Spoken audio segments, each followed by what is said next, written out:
Economics might sound like a complicated subject, something discussed only by experts in fancy suits on television, but at its heart, it is much simpler and far more personal. Economics is the story of how people make choices. It looks at how we decide what to buy, what to create, and how to share things with others. Think about your morning coffee. Someone had to grow the beans, someone had to transport them, someone had to roast them, and someone had to brew them just for you. Economics is the study of that entire chain of decisions, a vast network of human interactions that brings a simple cup of coffee to your hands. It's about people trying to get what they want or need. The fundamental problem that economics tries to solve is a simple one: scarcity. This is a fancy word for a straightforward idea. We live in a world where we can't have everything we want. There isn't an endless supply of time, money, or resources. You can't be in two places at once, and your weekly budget probably doesn't allow for buying a new car and a tropical vacation. Because of this scarcity, we are forced to make choices every single day. Economics is the science of how we navigate these choices, weighing the costs and benefits of our decisions, both big and small, to make the most of what we have available to us. This process of choosing involves looking at incentives. Incentives are the little nudges and rewards that push us to act in a certain way. A sale at your favorite store is an incentive to buy a new pair of shoes now rather than later. The promise of a promotion at work is an incentive to perform your job well. Economics shows us that people respond to these incentives in predictable ways.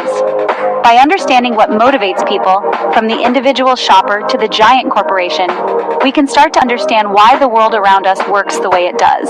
It's a powerful lens for viewing human behavior. So economics isn't just about money and graphs, though those are useful tools. It's a fascinating look into the human condition. It explores why you chose the cereal you did this morning, why your local cafe is always busy at 8 a.m., and why some countries are wealthy while others struggle. It helps us unravel the complex web of decisions that shape our lives and our world. By studying these patterns of choice, we can begin to see the hidden logic behind the everyday events that we often take for granted, revealing the intricate dance of human cooperation and competition that defines our society. Let's bring economics down from the clouds and into your daily routine. Think about your last trip to the supermarket. You had a list, a budget, and a cart. As you walked the aisles, you made dozens of small economic decisions. Should you buy the brand name ketchup or the cheaper store brand?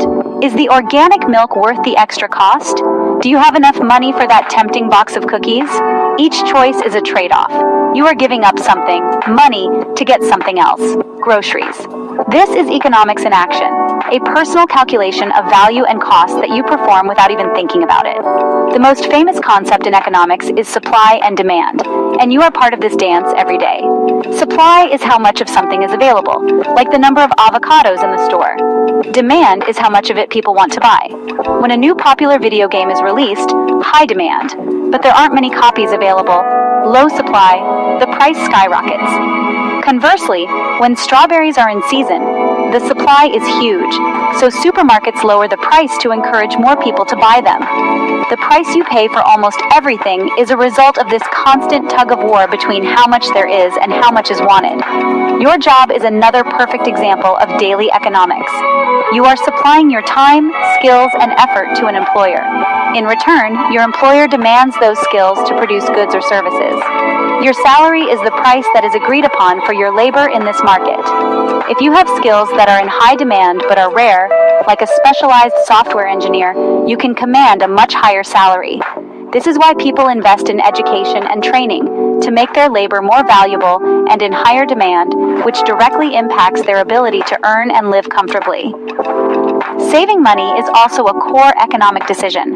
When you decide to put some of your paycheck into a savings account instead of spending it, you are making a choice about the future.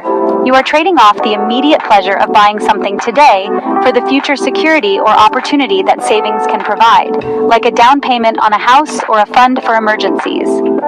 This decision is influenced by incentives like interest rates. Higher interest rates make saving more attractive because your money grows faster. Every financial choice you make is part of your personal economic strategy. It is not just individuals who make economic choices. Large organizations like governments and businesses are constantly engaged in this process on a much grander scale. A government, for example, has to decide how to spend the money it collects from taxes. Should it invest more in building new schools and hospitals, or should it spend more on national defense? Should it lower taxes to encourage people to spend more, or should it increase them to pay off national debt? These are enormous economic decisions that affect millions of people. Each choice has an opportunity cost. Money spent on healthcare cannot also be spent on roads. Governments use economic tools to try and manage the country's economy. One of their main goals is to keep the economy stable and growing. They might use fiscal policy, which involves changing government spending and tax rates. For instance, during an economic slowdown, a government might cut taxes to give people more money to spend, hoping to boost demand and create jobs. They also use monetary policy, often managed by a central bank, which involves controlling the supply of money and interest rates to keep inflation in check and encourage investment. These decisions are a delicate balancing act. Businesses, from the corner coffee shop to a multinational car company, live and breathe economics. Their survival depends on making smart economic choices. They must figure out what customers want and how to produce it at a price that people are willing to pay, while still making a profit. They have to decide how many people to hire, how much to invest in new machinery, and what prices to set for their products. They constantly analyze supply, demand, and the costs of production. A wrong decision can lead to losses and ultimately failure, while a smart one can lead to growth and success. For example, a car manufacturer might use economic forecasting to predict how many people will want to buy electric cars next year. Based on this prediction, they will decide how much to invest in new factories and technology. They will also look at the price of raw materials like steel and lithium, and the wages they need to pay their workers. All of these economic factors are pieced together like a complex puzzle to form a business strategy. The goal is always to use their scarce resources, money, labor, and time, in the most efficient and profitable way possible. So why should you care about all of this? Because understanding the basics of economics gives you a powerful tool for making better decisions in your own life. It helps you become a more informed consumer, a smarter saver, and a more engaged citizen. When you understand the principles of scarcity and opportunity cost, you can evaluate your choices more clearly. You start to see that buying an expensive new phone isn't just about the money you spend, it's also about the other things you could have done with that money, like paying off a debt or investing for your future. This economic mindset can transform how you approach your personal finances. Instead of just reacting to sales or advertisements, you can think critically about value. You can analyze interest rates to decide whether it's better to save your money or pay down your credit card balance. Understanding supply and demand can help you time your purchases, like buying a winter coat in the spring when demand is low and prices are cheaper. It empowers you to take control of your financial well-being by making deliberate choices rather than being swayed by impulse or clever marketing. Furthermore, a grasp of economics makes you a more informed citizen. When you hear politicians debating economic policies like taxes, trade deals, or the minimum wage, you will be able to understand the arguments and their potential consequences. You can cut through the political noise and analyze the likely incentives and outcomes of different proposals. This allows you to make more thoughtful decisions at the ballot box and participate more meaningfully in public discussions about the direction of your community and your country.